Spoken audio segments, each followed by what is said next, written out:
orang buang waktu berjam-jam ngeliatin chart satu koin kripto atau satu saham tertentu. Mereka narik garis support, garis resisten, dan mikir mereka udah paham arah market mau kemana. Tapi sebenarnya mereka kelewatan satu hal yang paling krusial. Karena seluruh papan catur market keuangan sedang dikendalikan oleh satu kekuatan dominan, yaitu US dollar. Ya, kita hari ini akan membahas DXY. Kalau lu trading atau investasi tapi lu nggak pantau DXY, lu sama aja kayak jalan di jalan tol dengan kecepatan yang tinggi, tapi dengan mata lu tertutup. Lu cuma nunggu waktu buat ditabrak dari belakang. Dan sebagian besar uang orang lenjam di market risk on bukan karena fundamental perusahaannya jelek, tapi karena satu indikator makro ini ikut menyapu likuiditas mereka. Dan hari ini kita akan bongkar dominasi struktural dolar, kita bedah apa yang sebenarnya menggerakkan harga DXY belakangan ini. Dan yang paling penting, pemicu spesifik apa yang wajib lo pantau mulai detik ini supaya lo bisa front run pergerakan pasar berikutnya. Dolar Amerika itu bukan sekedar mata uang fiat biasa. Lo harus berhenti berpikir bahwa dolar cuma sebagai alat tukar yang dipakai orang di US buat beli kopi ataupun beli belanjaan di supermarket, karena dolar adalah sistem operasi dasar dari seluruh mesin keuangan global. Posisi ini membuat USD secara struktural relatif tahan terhadap kepanikan-kepanikan kecil jangka pendek. Nah, kenapa bisa begitu pertanyaannya? Karena ekonomi global berjalan di atas tumpukan utang dan perdagangan yang berdenominasi dolar. Permintaan terhadap USD itu udah tertanam secara dalam ke dalam sistem pasar internasional. Susah banget buat lepas dari ekosistem ini. Dolar dan euro bersama-sama menyumbang lebih dari 80% dari seluruh perdagangan internasional yang diinvoice secara global. Dan dolar tetap jadi mata uang yang paling dominan yang dipakai di antara kedua-duanya. Begitu juga dengan jumlah utang korporasi asing yang ukurannya masif. Sampai sini lu paham ya? Ini menciptakan apa yang disebut dengan pasar euro dolar. Euro dolar ini simpelnya adalah dolar yang ditahan dan ditransaksikan di luar sistem perbankan Amerika Serikat. Jadi bayangin nih, perusahaan di Brazil misalnya ngutang buat beli bahan baku dari Cina, transaksinya pakai dolar, tapi dolarnya nggak pernah nyentuh ke tanah Amerika. Ketika krisis geopolitik pecah atau pertumbuhan ekonomi global melambat, pendapatan lokal perusahaan-perusahaan asing ini agak macet pastinya, tapi utang dolar mereka tetap jalan. Dan apa yang terjadi kalau sampai di titik ini? Mereka pasti terpaksa berebut beli dolar di market terbuka cuman untuk bayar utang jatuh tempo mereka. Jadi karena mereka butuh dolar secepatnya, mereka bakal jual aset apa aja yang mereka punya buat dapetin dolar itu. Mau itu saham, properti, atau gimana ya, jelasinnya biar gampang ya.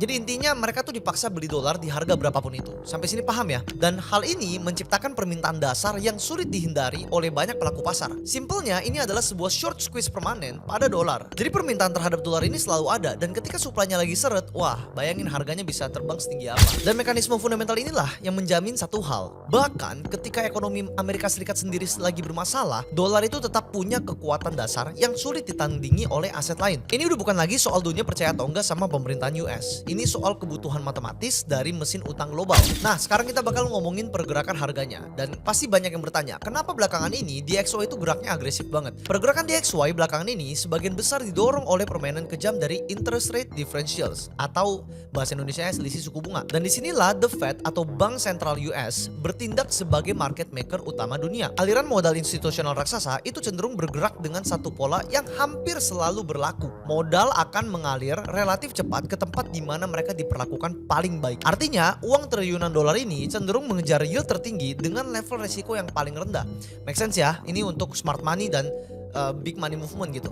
DXY itu mengukur kekuatan dolar terhadap sekeranjang mata uang asing lainnya. Bobot terbesarnya ada di euro dan yen Jepang. Dan coba kita lihat skenario ini. The Fed menahan suku bunga mereka dengan narasi higher for longer. Suku bunga tinggi untuk waktu yang sangat lama. Di sisi lain, bank sentral seperti ECB di Eropa atau BOJ di Jepang ragu-ragu buat naikin suku bunga mereka secepat The Fed. Mereka takut ekonomi lokalnya bakal hancur. Nah, akhirnya selisih imbal hasil ini itu makin melebar gapnya. Pas gue pertama kali ngitung spread antara obligasi Amerika dan Jepang, gue sempet kaget sendiri. Dan pas gue lihat angkanya, wah shocking banget teman-teman ya. Kok bisa se ekstrim ini selisihnya? Dan kalau sebuah institusi keuangan raksasa bisa dapat yield bebas resiko di atas 3,5% di US Treasuries, sementara kalau mereka taruh uang di Jepang, bunganya cuma sekitar 1%. Nah, coba pikir apa yang bakal mereka lakuin? Yap, mereka nggak akan mikir dua kali. Mereka yang memiliki modal raksasa itu akan secara agresif membuang mata uang lokal, entah itu yen atau euro, dan mereka pasti borong USD untuk menangkap yield yang lebih tinggi tadi. Gila kan?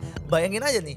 Jadi pas lo ngelihat grafik DXY naik kenceng, lo nggak sekedar melihat mata uang yang makin mahal. Lo lagi menyaksikan migrasi massal dari modal global secara real time masuk langsung infonya ke USD. Dan triliunan dolar melarikan diri dari ekonomi yang lemah untuk mengejar yield tinggi yang dikasih oleh The Fed. Dan modal itu nggak peduli sama yang namanya narasi, modal itu cuma peduli hitungan matematika di atas kertas. Titik. Kalau menurut mereka ini profitable, mereka akan mengeksekusi hal tersebut. Jadi gimana caranya lo bisa mengantisipasi semua ini? Kalau lo mau memprediksi pergerakan dolar dan market selanjutnya, lu harus berhenti baca berita-berita harian yang gak penting, abaikan noise di Twitter ataupun X ya sekarang namanya, fokus secara eksklusif pada pemicu likuiditas dan data inflasi. Dolar merespon sangat keras terhadap rilis data makroekonomi yang terjadwal seperti FOMC, inflation rate, dan lain sebagainya. Dan data-data inilah yang memaksa The Fed buat mengubah atau menahan kebijakan moneter mereka. Ada 3 hal besar yang hukumnya wajib lu pantau. Yang pertama CPI yang tadi gue udah bilang ya. Ini data inflasi konsumen. Yang kedua adalah NFP atau non-farm payrolls. Ini adalah hal yang mengukur kekuatan pasar tenaga kerja di US. Dan yang ketiga adalah keputusan suku bunga oleh FOMC. Nah gini cara kerjanya.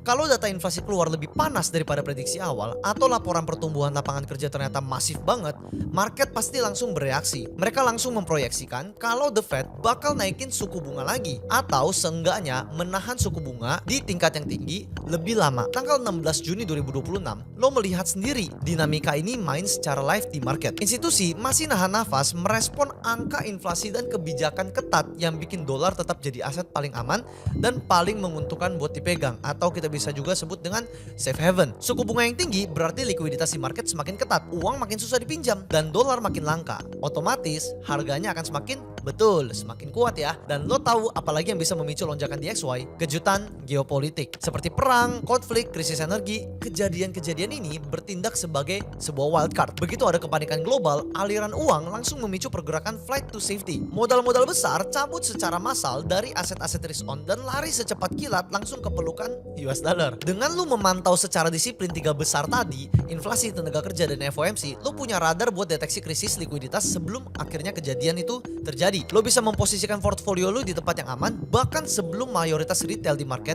nyadar apa yang sebenarnya lagi mau menghantam mereka. Jadi semua itu kembali ke satu aturan emas di pasar keuangan.